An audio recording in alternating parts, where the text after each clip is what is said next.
In this video, we will be taking a look at another part of the promotion element of the marketing mix, virtual advertising.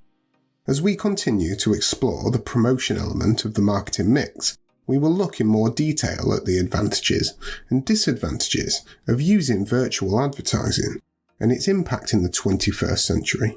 Virtual advertising covers a wide range of marketing activities that allow a business to advertise to prospective customers using a number of different digital channels. This is in contrast to some of the more traditional methods of advertising, which have been losing some popularity over the last 20 years or so, such as TV advertising, radio advertising, and newspaper adverts. These are still in use, but are no longer the dominant type of advertising being used, and the use of virtual advertising has been accelerated by the growth of the internet and e-commerce. Let's take a look at some examples of virtual advertising. Starting out simply, a company's website can be used to showcase its products or its services. It includes virtual tours, product demonstrations, and even virtual assistants. It may do this through content marketing, creating blogs, images, and videos to generate interest in its brand.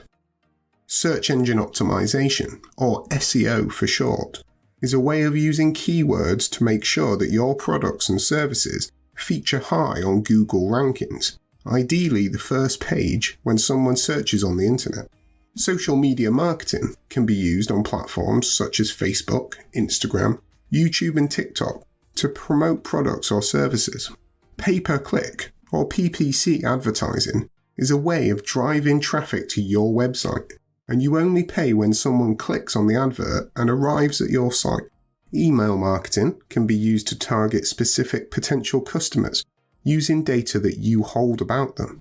This is fantastic for market segmentation, which we have looked at in another video. Influencer marketing is a way of using social media influencers, such as YouTubers, with a huge following to promote your product or service. And finally, affiliate marketing is a way of getting traffic to visit your website from other so-called third-party websites that will promote your products and services for a fee. For example, Amazon may pay you to have banners on your website which link to related products on Amazon. This is affiliate marketing. You are affiliated, connected with Amazon. A business that uses virtual advertising can interact and understand its potential customers better, using a combination of these different methods to increase interest in their brand. It can also help a business to target its advertising at people who are specifically interested in what they have to sell, based on information about other websites that they have previously visited on the internet. In many cases, virtual marketing methods can be cheaper than traditional marketing. To all the teachers out there, show all of these videos without any ads and gain access to our growing library of over 500 teaching worksheets. Why not visit BizzWizard.co.uk to find out more? In this video, we're going to meet Gemma Sparx, the head of virtual advertising for Ticket Rockers, who are an online provider of music concert tickets. As you might have guessed from Gemma's style, she's a massive fan of rock music. So when the job came up at Ticket Rockers, she knew it was a perfect match, combining her love of working in digital advertising with her love of rock and roll. Before she got the job at Ticket Rockers, Gemma worked as a marketing manager for a small chain of shoe stores, which had always focused on traditional forms of advertising, such as TV adverts and placing adverts in magazines and newspapers. Gemma introduced some new ideas to the shoe retailer, who were a bit wary about using virtual advertising, but she was successful in attracting a new, younger set of customers and really helped them to grow their sales figures by making the most of social media and email marketing in particular. Gemma was able to talk about her successes with using virtual advertising when she had the interview for her dream job as head of virtual marketing at Ticket Rockers. Since smashing the interview, she's been throwing herself into finding the best and most innovative ways of using digital channels to promote ticket sales to grow Ticket Rockers' business. Let's have a look at some of the various virtual advertising strategies that Gemma and her team use at Ticket Rockers. Let's start with content marketing. Gemma loves music, particularly rock, and she knows that her target customers love music just as much as she does. To get their interest, she wants to make sure that she has some unique content that sets Ticket Rockers apart from the other online ticket sellers, and that shows that they are truly experts in rock. She decides to approach the managers of the bands and artists whose tickets are being sold on the website, and asks if they could ask the bands to record a 30-second video of them talking about their upcoming gig, maybe even showcasing some new material, or sending a special message to their fans. She also creates some question and answer interviews with band members which she shares on the website. This content advertising strategy could be very successful, as Gemma really understands the business's audience, rock music fans, who are passionate about seeing new content from their favourite acts. Bring this video and over 100 more to life with fun, interactive games, quizzes and case studies. Why not try the first 25 completely free by visiting BizzWizard.co.uk. However, to make sure that her potential customers actually get to see her content, and to learn more about Ticket Rockers, and hopefully buy from them, Gemma could use search engine optimization, or SEO, which is a way of making sure that Ticket Rockers' web pages feature near the top of search results on search engines such as Google.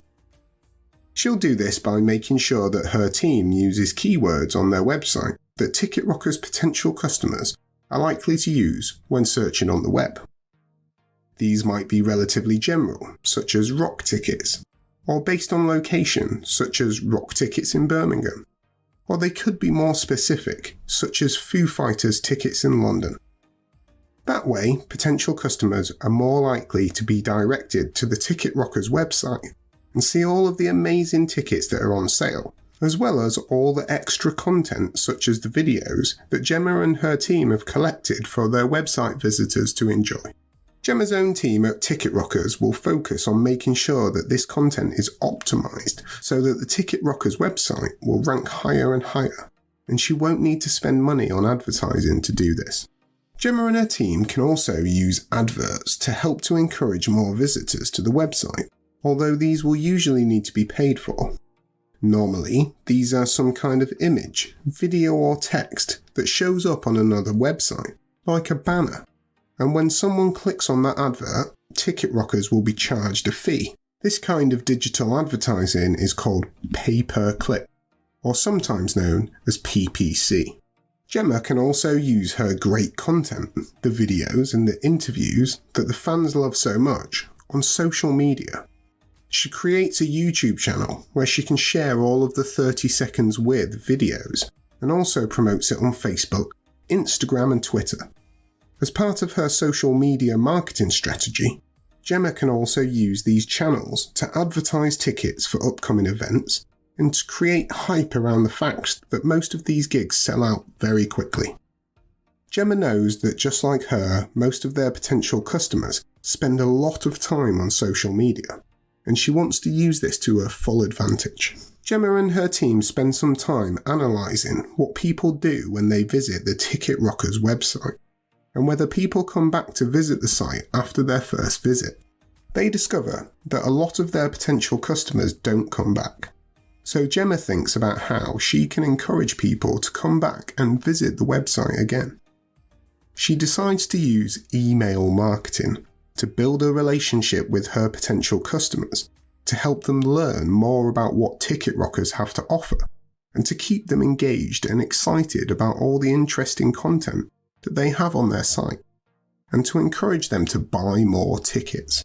To get even more people to visit the Ticket Rockers website, Gemma looks at other partnerships that she can use to encourage more visitors. One of her team suggests using influencer marketing. They reach out to a YouTube channel run by an influencer who is a huge rock fan and who will promote gig tickets sold by Ticket Rockers for a fee. And for a free ticket too, of course. They also look at affiliate marketing, which is where other websites will promote the Ticket Rockers website for a fee. Each of the video courses over at BizzWizard.co.uk also includes an interactive business case study, that applies the knowledge learnt to a real-world scenario. There are over 1,000 multiple-choice questions, each with detailed feedback, which test students' understanding of the content. Why not visit BizzWizard.co.uk to find out more? So let's think about the advantages and the disadvantages of virtual advertising. One of the advantages of using virtual or digital advertising compared to more traditional methods such as TV, radio, or newspaper is that it can be much cheaper. TV advertising is still extremely expensive and is aimed at a very wide audience, so it probably wouldn't be very cost effective for a business like Ticket Rockers, who have a relatively specialist niche fan base.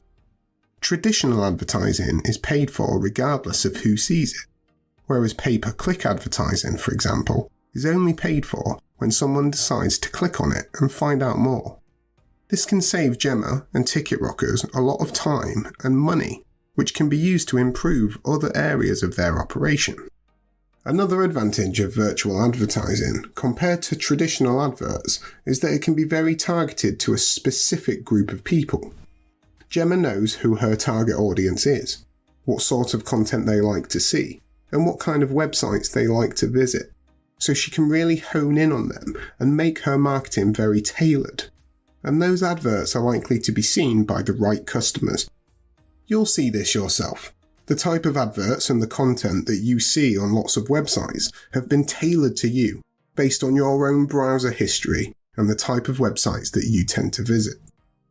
Virtual advertising and digital marketing allow a business like Ticket Rockers to make use of marketing analytics. This is data on who has visited certain web pages, which sites they have also visited, how many people have clicked through a certain advert or pages and then gone on to make a purchase. Using these analytics, you can examine how many people have viewed, liked, commented or shared content on social media. And Gemma can use this information to analyse the effectiveness of each type of virtual marketing campaign that Ticket Rockers have used, to work out which campaigns have worked best and resulted in the most sales. It's much harder to do this with traditional forms of advertising. You can also potentially use virtual and digital methods of advertising to sell internationally and reach a global market. Gemma isn't restricted to marketing campaigns aimed at potential customers based in the UK for UK concerts. She could potentially sell tickets to events in any country to customers in any part of the world. You'd certainly need a massive marketing budget to do this, but you are not restricted in the same way as you are with traditional advertising methods. However, virtual advertising can have its downsides. Customers may have concerns about privacy, how their data will be used, and there are strict regulations about the way consumer data can be used by businesses. You may have heard a lot of talk about GDPR, the General Data Protection Regulation. I won't go into too much detail here, but in a nutshell, it does mean that a business has to protect its customers' data and can't use it for any other purpose than it was given for. So if a customer hasn't said that you can use their email address to send them marketing information, you're not allowed to do so. And just because virtual advertising might be less expensive than traditional methods, it doesn't mean that there aren't costs involved. There may be significant IT costs such as databases, cloud storage, and marketing analytics systems. And there may be additional people costs too, to run and analyse the digital marketing campaigns and the data from these campaigns. Gemma has a team of people who run, analyse, and evaluate the digital marketing campaigns ran by Ticket Rockers, and needs to make sure that she has the right systems and storage in place to be able to securely store and analyse customer data.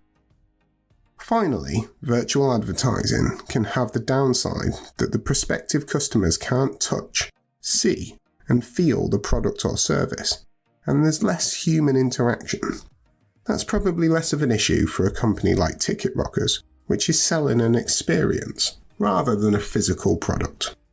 A business like Ticket Rockers will need to think about the benefits of each possible form of advertising, both traditional and virtual, when planning its promotional strategy. When you get asked a question about virtual advertising, or any other promotional strategy for that matter, it's important to think about all the options available to the business, and to analyse the impact of each. Remember, there is never a one-size-fits-all rule when it comes to promotion, and in many cases, a blend of multiple strategies will end up being the most successful. This has been the BizzWizard. See you in the next video.